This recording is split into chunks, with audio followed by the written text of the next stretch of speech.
जय Hind and hello guys, स्वागत है आपका आपके अपने YouTube चैनल ज्ञानदेह होस्ट में। और इस वीडियो में मैं आपको बताने वाला हूं IDBI bank junior assistant manager यानी कि JAM एंड आपका assistant manager grade A online form 2026 के बारे में कि कैसे आपको 1300 पोस्ट के लिए फॉर्म को फिल करना है। जो आपकी ये vacancy JAM and assistant manager grade A की, इस पर अप्लाई करने के लिए अप्लाई लिंक अलग अलग है। तो अगर आपको दोनों पर अप्लाई करना है तो आपको अलग अलग ही अप्लाई करना होगा। इस वीडियो के अंदर मेनली आपको बताया जाएगा कि कैसे आपको JAM की पोस्ट पर अप्लाई करना है। अगर आप असिस्टेंट मैनेजर ग्रेड A की पोस्ट पर अप्लाई करना चाहते तो उसका प्रोसेस भी सेम ही रहेगा, बस क्वालिफिकेशन कम ज़्यादा होगी और उसका लिंक भी अलग रहेगा। तो वीडियो को आपको पूरा देखना है ताकि आपसे कोई भी जानकारी मिस ना हो और आप गलती से भी कोई मिस्टेक ना कर दे। चलिए शुरू करते हैं। फटाफट से वीडियो को लाइक शेयर करके चैनल को सब्सक्राइब कर ले और जो लिंक वीडियो को डिस्क्रिप्शन में दिया इसको ओपन कर ले। आपको जानने को मिलेगा कि जैसे कि अभी मैंने बताया भी कि 1300 पोस्ट पर टोटल ये भर्ती निकाली गई है। फॉर्म आप लोग 8 मार्च से लेकर के 19 मार्च 2026 तक भर पाएंगे, यानी कि आपके पास ज़्यादा समय बचा नहीं है इस फॉर्म को भरने का। और इसमें आप जानेंगे कि आपकी JAM की वैकेंसी है, उस पर बैचलर डिग्री मांगी, यानी कि अगर आपने किसी भी स्ट्रीम में ग्रेजुएशन किया तो आप इस पर अप्लाई कर सकते हैं। And assistant manager grade A की पोस्ट पर आपसे यहाँ पर 2 ईयर का एक्सपीरियंस भी मांगा है। एज लिमिट देख सकते हैं। फिर यहाँ पर सैलरी किस तरह से मिलेगी उसके बारे में आपको जानकारी दी गई है। अब ये सब जानकारी चेक करने के बाद अगर आप इसमें किसी भी पोस्ट पर अप्लाई करने के लिए एलिजिबल है तो उसके लिए आपको यहाँ पर वही लिंक ओपन करना है। मान लीजिए आपको अप्लाई करना है जो आपकी असिस्टेंट मैनेजर ग्रेड A की पोस्ट है जिसके लिए 200 वैकेंसी है, तो आप ये वाला लिंक ओपन करेंगे। अगर आपको junior assistant manager grade O जिसके लिए 1100 पोस्ट है इस पर अप्लाई करना है तो आप अप्लाई ऑनलाइन लिंक ओपन करेंगे। तो आप यहाँ पर जिस भी पोस्ट पर अप्लाई करना चाहते हैं वो लिंक ओपन कर लेंगे। आपके सामने यहाँ पर कुछ ऐसा इंटरफेस आ जाएगा। यहाँ पर आ जाने के बाद में आप click here for new registration इसके ऊपर क्लिक करेंगे। देन आपके सामने कुछ ऐसा इंटरफेस आएगा। यहाँ पर जब आप आ जाएंगे तो सबसे पहले आपको आपका फर्स्ट नेम एंटर करना है। फर्स्ट नेम को दोबारा डाल करके वेरीफाई कर देना है। फिर मिडिल नेम डालना है, मिडिल नेम को दोबारा डाल करके वेरीफाई कर देना है। अपना लास्ट नेम यहाँ पर डाल देना है, लास्ट नेम को यहाँ पर दोबारा डाल करके वेरीफाई कर देना है। फिर अपना मोबाइल नंबर डालना है, मोबाइल नंबर को दोबारा डाल करके वेरीफाई कर देना है। अगर आपका कोई अन्य नंबर है तो आप अल्टरनेटिव नंबर के अंदर डाल देंगे, नहीं तो आप चाहे तो उस ऑप्शन को खाली छोड़ सकते हैं। ईमेल आईडी में आपका ईमेल में @ से पहले जो कुछ भी आता है वो आप यहाँ पर टाइप कर देना और फिर डोमेन सेलेक्ट कर लेना कि आपका ईमेल किस डोमेन पर है। जैसे कि मेरा gmail.com है तो मैं यहाँ पर gmail.com सेलेक्ट कर लूँगा। अब आपको कन्फर्म ईमेल आईडी के अंदर कंप्लीट ईमेल आईडी डाल देनी है, कोई डोमेन सेलेक्ट करने की आवश्यकता नहीं है। फिर ये सिक्योरिटी कोड डालेंगे, सभी जानकारी चेक करते हुए सेव एंड नेक्स्ट के ऊपर क्लिक करेंगे। अब आपके सामने यहाँ पर OTP वेरिफिकेशन का पेज आएगा। आप ये कैप्चा कोड डालिए और पहले आप मोबाइल नंबर वाला जो OTP है वेरीफाई कीजिए। तो कैप्चा कोड डालने के बाद सेंड OTP इसके ऊपर क्लिक करेंगे। आपके नंबर के ऊपर एक OTP सेंड किया जाएगा। जो OTP आपको यहाँ पर मिले वो आप यहाँ पर डालिए और उसके बाद में वेरीफाई OTP इसके ऊपर क्लिक कर दीजिए। चलिए मैं यहाँ पर आपको लाइव OTP वेरीफाई करके दिखाता हूँ। मैं यहाँ पर ये OTP डाल देता हूँ, मुझे मिल चुका है। ये डालने के बाद आप वेरीफाई OTP इसके ऊपर क्लिक करेंगे। देख लीजिए मोबाइल नंबर वेरीफाइड। अब आपको सेम वे में आपका जो ईमेल है वेरीफाई करना है। तो आप पहले जो कैप्चा कोड यहाँ पर आपको दिखाई दे रहा है वो कैप्चा कोड डालेंगे। कैप्चा कोड डालने के बाद आप सेंड OTP इसके ऊपर क्लिक करेंगे। देन आपको सेम वे में OTP सेंड कर दिया आपकी ईमेल के ऊपर। तो आपको आपकी ईमेल चेक करनी है। तो जहाँ पर भी आपकी ईमेल आपने ओपन करके रखी है वो ईमेल आप चेक कीजिए और जैसे ही आपको OTP मिल जाए वो OTP यहाँ पर डालिए और वेरीफाई OTP इसके ऊपर क्लिक करके वेरीफाई कर दीजिए। गाइज जैसे ही आपका OTP वेरिफिकेशन हो जाए तो आप यहाँ पर नीचे की तरफ आएंगे और आपका जो फोटो है वो अपलोड करेंगे। एक तो आपको लाइव फोटो लेना है और दूसरा आप यहाँ पर जो आपकी डिवाइस के अंदर आपका फोटो है वहाँ से आप उसको अपलोड करना है। फोटो का साइज 20 से 50 KB और सिग्नेचर का साइज 10 से 20 KB के बीच में रहना चाहिए। तो आप क्या करेंगे, पहले तो आप जो आपका डिवाइस के अंदर फोटो अवेलेबल है वो फ़ोटो आप यहाँ पर सेलेक्ट कर लेंगे। चले मैं आपको यहाँ पर एक फ़ोटो अपलोड करके दिखाता हूँ। मैं यहाँ से एक फ़ोटो सेलेक्ट कर लेता हूँ। आपको आपका जो फ़ोटो है वो इस तरह से सेलेक्ट कर लेना है। फ़ोटो जैसे ही आप सेलेक्ट कर ले तो आपको यहाँ पर इसको ओपन करना है। आपकी फ़ोटो फाइल यहाँ पर आ जाएगी। जब आपकी फ़ोटो फाइल इस तरह से आ जाए तो आप यहाँ पर आपका एक लाइव फ़ोटो कैप्चर करेंगे। आप इसको मोबाइल से भी कर सकते हैं। आप यहाँ पर क्लिक है टू स्कैन इसके ऊपर क्लिक कीजिए और QR कोड को स्कैन करके अपने मोबाइल से अपना फ़ोटो कैप्चर कर लीजिए। और अगर आप सिस्टम से करना चाहते हैं यानी कि PC से, तो आप यहाँ पर क्या करेंगे, कैप्चर फोटो इसके ऊपर क्लिक कीजिए। आपका कैमरा ऑन हो जाएगा और आप यहाँ पर आपका लाइव फोटो कैप्चर कर लीजिए। कैप्चर के ऊपर क्लिक करने के बाद आप सेव कर देना है। आपका फोटो यहाँ पर सेव हो जाएगा। फिर आपको यहाँ पर टिक कर देना है। फिर नीचे की तरफ आएंगे और जो आपका सिग्नेचर है उसको अपलोड करेंगे। सिग्नेचर का साइज जैसे कि मैंने अभी आपको बताया भी था कि 10 से 20 KB के बीच में रहना चाहिए। तो फाइल सेलेक्ट कीजिए, ओपन कीजिए, आपकी फाइल यहाँ पर अपलोड हो जाएगी। जैसे ही आपकी फाइल अपलोड हो जाए तो आप यहाँ पर टिक करेंगे और फिर नेक्स्ट के ऊपर क्लिक कर देंगे। अब गाइज आपके सामने यहाँ पर बेसिक डिटेल आ जाएगी। तो सबसे पहले आपको यहाँ पर बेसिक डिटेल में आपकी कास्ट कैटेगरी आपको बतानी है, जैसे कि जनरल हो, OBC, NCL, SC, ST, EWS, जो भी आपकी कास्ट कैटेगरी वो आप यहाँ पर सेलेक्ट कर लेंगे।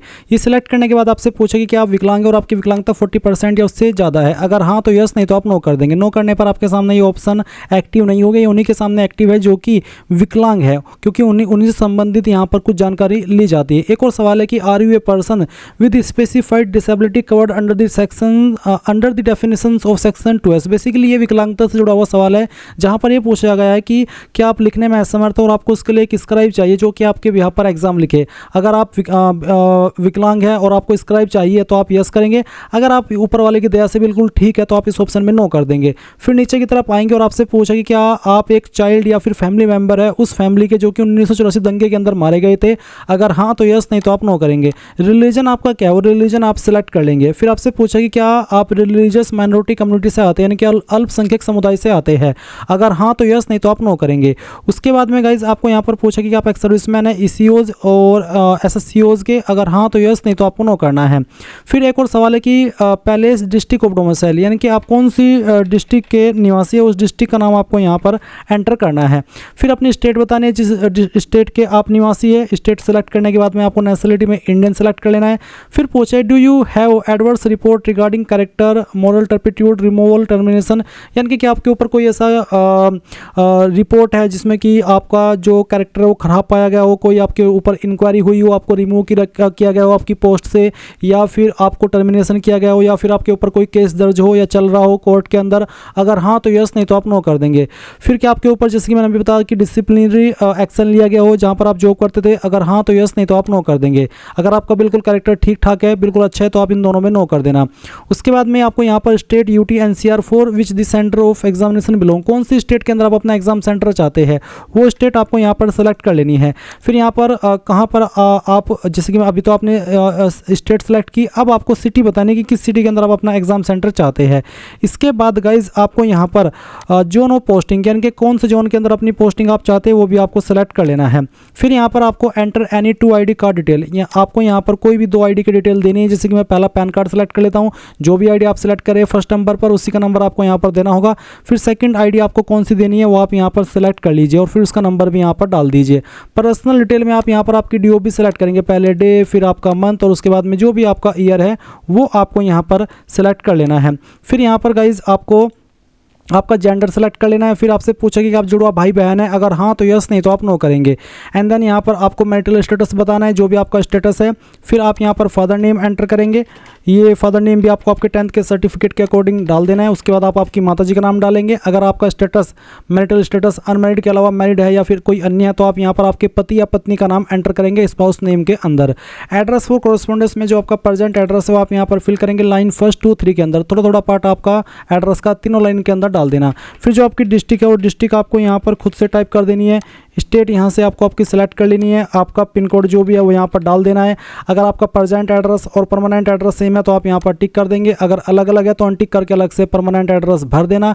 किस एड्रेस के ऊपर आप अपनी एप्लीकेशन फीस की GST इनवॉइसिंग भेजना चाहते हैं वो आप सिलेक्ट कर ले और उसके बाद आप यहाँ पर नीचे आइए और सेव एंड नेक्स्ट के ऊपर क्लिक कीजिए। अब आपको यहाँ पर क्वालिफिकेशन, एक्सपीरियंस और लैंग्वेज का सेक्शन भरना है। तो यहाँ पर ग्रेजुएशन में आपको बताना है कि आपने कौन से कॉलेज से आपकी जो क्वालिफिकेशन है ग्रेजुएशन की वो कंप्लीट किया है, उसका नाम आपको यहाँ पर एंटर कर देना है। ये एंटर करने के बाद में आपको यहाँ पर आपकी यूनिवर्सिटी का नाम देना है जिस यूनिवर्सिटी से आपने आपकी क्वालिफिकेशन की है। फिर आपको यहाँ पर आपकी क्वालिफिकेशन सेलेक्ट कर लेनी है। अगर इन्हीं में है तो यहाँ से सेलेक्ट कर लेना, तो अदर्स के ऊपर क्लिक करके खुद से अपनी डिग्री का नाम यहाँ पर भर दे। बट अगर इन्हीं में है तो यहाँ से सेलेक्ट कर लेना। फिर कब आपने इसको पास कर लेता वो आप यहाँ पर इस तरह से सेलेक्ट कर लेंगे और उसके बाद में परसेंटेज आपकी कितनी थी वो यहाँ पर डालेंगे और आपकी क्लास भी सेलेक्ट कर लेंगे। जिनके 60+ परसेंटेज होते वो फर्स्ट क्लास में आते हैं, जिनके 45 से लेकर के 59 के बीच में रहते हैं वो यहाँ पर सेकंड क्लास में आते हैं, और जिनके 33 से लेकर के 45 के बीच में रहते हैं वो पास क्लास के अंदर आते हैं, थर्ड क्लास में आते हैं। तो अगर आपके 60+ परसेंटेज है तो आप यहाँ पर फर्स्ट क्लास सेलेक्ट कर लेंगे। अब आपको यहाँ पर एकेडमिक ईयर वाइज जो आपके नंबर है उसकी जानकारी देनी है। जैसे कि यहाँ पर ईयर फर्स्ट है और सेमेस्टर फर्स्ट है, तो आपको बताना है कि सेमेस्टर फर्स्ट में आपको कितने नंबर आए थे। मैं डेमो के लिए नंबर आपको फिल करके दिखा रहा हूँ। जैसे कि यहाँ पर मैंने वो नंबर डाले जो कि मुझे सेमेस्टर फर्स्ट में आए थे और टोटल मार्क्स क्या थे। चलिए मैं यहाँ पर ये नंबर इस तरह से फिल करके दिखाता हूँ। मैंने यहाँ पर मार्क्स ऑब्टेन्ड लिखे फर्स्ट सेमेस्टर के, फिर टोटल नंबर क्या आते हैं वो यहाँ पर डाल देना है। फिर सेमेस्टर 2 में आपको कितने नंबर आए थे वो भी आपको यहाँ पर एंटर करना है। उसके बाद में टोटल नंबर यहाँ पर आपको डाल देने हैं। फिर इसी प्रकार से आपको यहाँ पर इसमें जो ईयर 2 है उसके नंबर देने हैं। तो पहले सेमेस्टर में आपको कितने नंबर आए थे वो आप यहाँ पर इस तरह से एंटर करेंगे और इसके बाद यहाँ पर टोटल मार्क्स क्या थे वो यहाँ पर डाल देंगे। कितने नंबर आपको थर्ड सेमेस्टर में फोर्थ सेमेस्टर में आए थे वो भी आपको यहाँ पर सेलेक्ट कर एंटर कर देने हैं और टोटल नंबर यहाँ पर डाल देने हैं। इसके बाद आपको थर्ड ईयर के नंबर सेम वे में एंटर करने हैं। मैं ये नंबर फिर से बता देता हूँ कि डेमो के लिए भरा हूँ, आप आपके रियल नंबर यहाँ पर एंटर कर देना। इसके बाद आप यहाँ पर टोटल नंबर डाल देंगे। फिर आप नीचे की तरफ आएंगे, अगर आपका 6 सेमेस्टर भी है तो आप उसकी फोर्थ सेमेस्टर भी है 6 सेमेस्टर भी है तो उसकी जानकारी आप भर देंगे। अब आप नीचे आएंगे और नीचे आने के बाद में आपको यहाँ पर क्या करना है, मैं यहाँ पर जो परसेंटेज निकल के आई है वो सही से एंटर कर देता हूँ। आप नीचे आइए और यहाँ पर देखिए पोस्ट ग्रेजुएशन, तो अगर आपने पोस्ट ग्रेजुएशन भी किया तो आप उसकी जानकारी भी सेम वे में भरेंगे, नहीं तो आपको यहाँ पर इनको खाली छोड़ देना है। आपको यहाँ पर एक लाइन दी गई कि applicant who are admitted in the second year of engineering on completion of diploma will input marks as 0 for the first year, यानी कि उनको फर्स्ट ईयर के लिए 0 मार्क्स देने होंगे। साथ ही यहाँ पर एक the applicant to follow the rules of converting CGPA GPA as per the university institution guideline, ये उनके लिए जिनके नंबर CGPA के अंदर उनको यहाँ पर उनको नंबर के अंदर कन्वर्ट करके अपने नंबर को यहाँ पर फिल करना है। एक और सवाल है कि in case of yearly marksheet, अगर आपकी ईयरली मार्कशीट है, कॉन्सोलिडेटेड मार्कशीट है for the year is provided, applicant are required to input consolidated marks in any one semester, यानी कि अगर आपके ईयरली नंबर है तो आपको किसी एक सेमेस्टर या तो सेमेस्टर फर्स्ट या फिर सेमेस्टर 2 में अपने नंबर भरने होंगे, जैसे कि मैंने भी आपको भर करके दिखाए हैं। अब एक और सवाल आता है कि do you have proficiency in computers IT related aspects, क्या आपको कंप्यूटर की नॉलेज है? अगर हाँ तो यस, और यस करने पर आपको बताना है कि आपको किस तरह से नॉलेज है, जैसे कि यहाँ पर MS वर्ड, MS एक्सेल मैं यहाँ पर लिख देता हूँ और साथ ही यहाँ पर इंटरनेट ये लिख देता हूँ। उसके बाद में आप देखेंगे वर्क एक्सपीरियंस, अगर आप असिस्टेंट मैनेजर ग्रेड A की पोस्ट पर अप्लाई करें तो आपको सेम इंटरफेस देखने को मिलेगा और आपको यहाँ पर एक्सपीरियंस का सेक्शन देखने को मिलेगा जिसमें कि आपको एक्सपीरियंस की जानकारी देनी होगी। बट इस पोस्ट पर JM ग्रेड O पर एक्सपीरियंस कंपलसरी नहीं है, इसलिए आप इसको चाहे तो खाली छोड़ सकते हैं। बट अगर आप एक्सपीरियंस देना चाहते हो और आप असिस्टेंट मैनेजर ग्रेड A की पोस्ट पर अप्लाई कर रहे हैं तो आपको यहाँ पर बताना है प्रेजेंटली वर्किंग, यानी कि आप करंट में काम कर रहे हैं, अगर हाँ तो यस, नहीं तो आप नो करेंगे। साथ ही नेम ऑफ एम्प्लॉयर के अंदर आपको उस कंपनी का नाम देना है जहाँ पर आपने काम किया है, डेजिग्नेशन के अंदर उस पोस्ट का नाम जिस पोस्ट पर रहकर के काम किया है। फिर यहाँ पर फ्रॉम में वो डेट सेलेक्ट करेंगे जब आपने जॉब ज्वाइन की थी और टू के अंदर वो डेट सेलेक्ट करेंगे जब तक आपने जॉब की थी। नेचर ऑफ ड्यूटीज़, किस तरह का आप काम करते थे वो आपको यहाँ पर बताना है और क्यों आपने जॉब छोड़ी वो भी आपको कोई छोटा मोटा रीजन यहाँ पर दे देना है। अब क्योंकि junior assistant manager grade O की पोस्ट पर कोई एक्सपीरियंस कंपलसरी नहीं है तो मैं यहाँ पर इसको खाली छोड़ दे रहा हूँ। अब एक और सवाल आता है कि जो SC ST OBC और PWBD को प्री एग्जाम ट्रेनिंग मिलती है, क्या आप वो लेना चाहते हैं? अगर हाँ तो यस, नहीं तो आप नो कर दीजिए, आपकी चॉइस है, लेना चाहे तो यस, नहीं तो आप नो कर सकते हैं। लैंग्वेज नॉन, कौन कौन सी लैंग्वेज आपको आती है? जैसे कि मैंने हिंदी यहाँ पर लिखा, मुझे पढ़नी आती है, लिखनी आती है और बोलनी आती है, तो मैंने तीनों को ऑन कर दिया। फिर जो आपको सेकंड लैंग्वेज आती है वो यहाँ पर लिखिए और मुझे बताइए कि मुझे पढ़नी आती है, लिखनी आती है और बोलनी आती है, तो तभी ऑन करिएगा इसको, नहीं तो इसको ऐसे रहने दीजिएगा। फिर अगर आपको कोई तीसरी लैंग्वेज भी आती है तो वो भी आप यहाँ पर इस तरह से लिख दीजिए और उसका जो स्टेटस है वो भी बता दीजिए कि मुझे पढ़नी आती है, बोलनी आती है और लिखनी आती है। इसके बाद आप नीचे की तरफ आएंगे और सेव एंड नेक्स्ट के ऊपर क्लिक कर देंगे। अब आपके सामने आपके फॉर्म का प्रीव्यू आ चुका है, जो भी जानकारी आपने भरी है शुरू से लेकर अभी तक वो सभी आपके सामने, आप यहाँ पर चेक कर लीजिए कि इन्फॉर्मेशन को। और फिर नीचे की तरफ आइए, यहाँ पर आई एग्री के ऊपर क्लिक कीजिए, कंप्लीट राशन के ऊपर क्लिक करके यहाँ से ओके कीजिए, एक बार फिर से ओके कीजिए।